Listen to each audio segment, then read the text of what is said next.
तो दोस्तों, credit card और उसकी लेट पेमेंट भी ये एक आम बात हो चुकी है। अब क्रेडिट कार्ड तो लेते हो, क्रेडिट कार्ड धड़ाधड़ स्वाइप करते हो, ऑनलाइन शॉपिंग करते हो, ऑफलाइन शॉपिंग करते हो। लेकिन जब बिल पेमेंट करने की बारी आती है तो कई बार ऐसा होता है कि आपके पास पैसे कम होते हैं, आप नहीं भर पाते हो, तो बैंक उसी का फायदा उठाते हैं और आपको लगाते हैं लेट पेमेंट फी।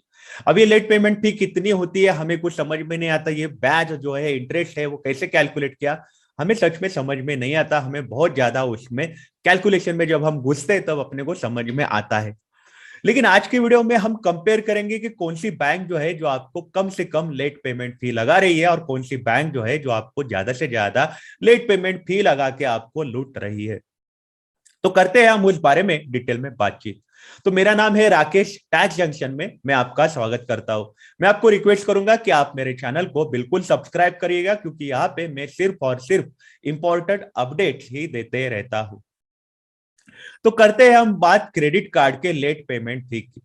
अगर देखा जाए तो पूरा का पूरा अगर चार्ट हम चार बैंकों का कंपैरिजन भी अगर करें तो हमें नजर आता है कि एक्सिस बैंक जो है वो सबसे कम चार्जेस लगाती है क्रेडिट कार्ड के ऊपर। एक्सिस बैंक की अगर हम बात करें तो सबसे कम चार्जेस लगाती है क्रेडिट कार्ड के ऊपर, ऐसा नजर आता है। हम कंपैरिजन कर रहे हैं ICICI bank, HDFC bank, state bank of India और एक्सिस बैंक। अगर आप बात करें, आपका मिनिमम अगर आउटस्टैंडिंग बैलेंस है 100 रुपए का, 100 रुपए तक का आप ड्यू जो है आप नहीं भर पाए तो आईसीआईसीआई बैंक आपको चार्जेस नहीं लगाती। लेकिन 100 रुपए के ऊपर अगर आपका आउटस्टैंडिंग ड्यू रहा, पेमेंट बाकी रहा, तो आपको आईसीआईसीआई बैंक 100 रुपया चार्जेस लगाती है। एचडीएफसी बैंक भी आपके साथ यही करती है, 100 के ऊपर आपको 100 रुपए का चार्जेस लगाती है। अगर हम एक्सिस बैंक की बात करें तो 300 रुपए तक एक्सिस बैंक आपको कोई भी चार्जेस नहीं लगाती। जैसे ही 300 रुपए के ऊपर आपका आउटस्टैंडिंग बैलेंस रहा, 300 रुपए के ऊपर आप पैसे नहीं भर पाए, तो फिर आपको एक्सिस बैंक 100 रुपए चार्जेस लगाती है। एक्सिस बैंक की और एक खासियत है कि 1,000 रुपए से लेकर 10,000 तक का अगर आपका आउटस्टैंडिंग बैलेंस बाकी रहा तो एक्सिस बैंक आपको 500 रुपए क्रेडिट कार्ड के लेट पेमेंट फी चार्जेस लगाती है। वही अगर हम एचडीएफसी की बात करें तो एचडीएफसी बैंक आपको लगभग 600 रुपए के चार्जेस लगाती है, अगर 5,000 से लेकर 10,000 तक का आपका आउटस्टैंडिंग बैलेंस हो तो।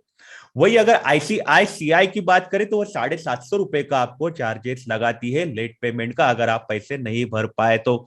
स्टेट बैंक ऑफ इंडिया आपको 750 रुपए का चार्ज लगाती है। वही एक्सिस बैंक आपको सिर्फ और सिर्फ 500 रुपए का लेट पेमेंट चार्जेस लगाती है। अगर हम बाकी चीजों में अगर 10,000 से लेकर 25,000 तक का आपका आउटस्टैंडिंग बैलेंस रहा तो फिर आपको आईसीआईसीआई बैंक 900 रुपए का चार्ज लगाती है। एचडीएफसी बैंक ऐसे केस में आपको 800 रुपए का चार्ज लगाती है।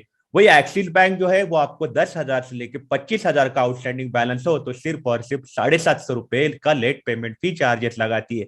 एसबीआई भी आपको 950 रुपए का लेट पेमेंट फी चार्ज लगा सकती है 10,000 से लेकर 25,000 तक का आपका आउटस्टैंडिंग बैलेंस हो तो। अगर हम 25,000 से लेके 50,000 की भी हम बात करें तो हमें नजर आता है कि 25,000 से 50,000 तक का आपका आउटस्टैंडिंग बैलेंस हो तो एचडीएफसी बैंक आपको 1,100 रुपए लगा देती है चार्जेस के। स्टेट बैंक ऑफ इंडिया आपको 1,100 रुपए लगा देती है और वही आईसीआईसीआई बैंक जो है वो आपको 1,000 रुपए का लेट पेमेंट चार्जेस लगा देती है। वही एक्सिस बैंक की हम बात करें तो एक्सिस बैंक आपको 1,000 रुपए का लेट पेमेंट चार्जेस लगा देती है। अगर आपका 50,000 रुपए से ज्यादा आउटस्टैंडिंग बैलेंस हो और आप नहीं भर पाए हो तो आपको late payment fee charges ICICI bank 1,200 लगाती है, एचडीएफसी 1,300 लगाती है और एसबीआई 1,300 लगाती है। वहां पर एक्सिस बैंक आपको 1,000 रुपए का लेट पेमेंट फी चार्जेस लगाती है, अगर क्रेडिट कार्ड का आपका आउटस्टैंडिंग 50,000 रुपए से ज्यादा बाकी रहा हो तो 1,000 रुपए सिर्फ एक्सिस बैंक आपको लगाती है लेट पेमेंट चार्जेस। ब्याज लगाती है वो अलग बात है, हम यहाँ पे सिर्फ लेट पेमेंट चार्जेस की ही बात कर रहे हैं। ध्यान रखना, सिर्फ और सिर्फ लेट पेमेंट की ही बात कर रहे हैं। स्टेट बैंक का आपको तभी फायदा होता है जब आपका आउटस्टैंडिंग बैलेंस 500 रुपए से कम होता है तब। अगर 500 रुपए से कम बैलेंस आप नहीं भर पाए तो स्टेट बैंक आपको कोई भी चार्जेस नहीं लगाती है। लेकिन 500 रुपए से 1,000 रुपए तक का भी आपका आउटस्टैंडिंग बैलेंस रहा तो स्टेट बैंक आपको 400 रुपया चार्जेस लगाती है। वही अगर हम एचडीएफसी की बात करें तो वो 500 रुपए चार्जेस लगाती है और आईसीआईसीआई बैंक आपको 500 रुपए चार्जेस लगा देती है। तो हर बैंक का हमने कंपैरिजन किया, हमें नजर आता है कि एक्सिस बैंक और एसबीआई का जो कार्ड है उसमें आपको थोड़ा सा राहत मिल सकती है। एक्सिस बैंक में आपको ज्यादा राहत मिलती है, एचडीएफसी बैंक के और आईसीआईसीआई बैंक के लेट पेमेंट फी के चार्जेस जो है वो ज्यादा है।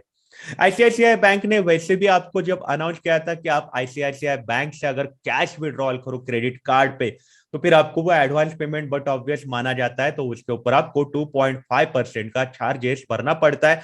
मिनिमम 500 रुपए का चार्जेस आपको भरना पड़ता है अगर आप आईसीआईसीआई का क्रेडिट कार्ड स्वाइप करके कैश निकालते हो तो।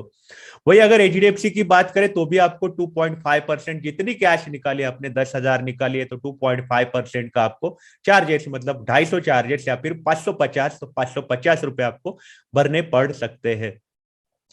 एक्सिस बैंक की बात करें तो आपको कैश विड्रॉल पे 3% लगाती है और एसबीआई जो है आपको कैश विड्रॉल पे 2.5% चार्जेस लगा देती है। तो ये रहा बैंकों का चार्जेस का हिसाब, हमने कंपेयर करने की कोशिश करी है।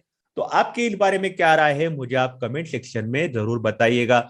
आप अपना ख्याल रखिएगा, अगर आप काम के लिए बाहर निकल रहे हो तो आप अपने आप को सैनिटाइज जरूर करिएगा। Take care, have a nice day.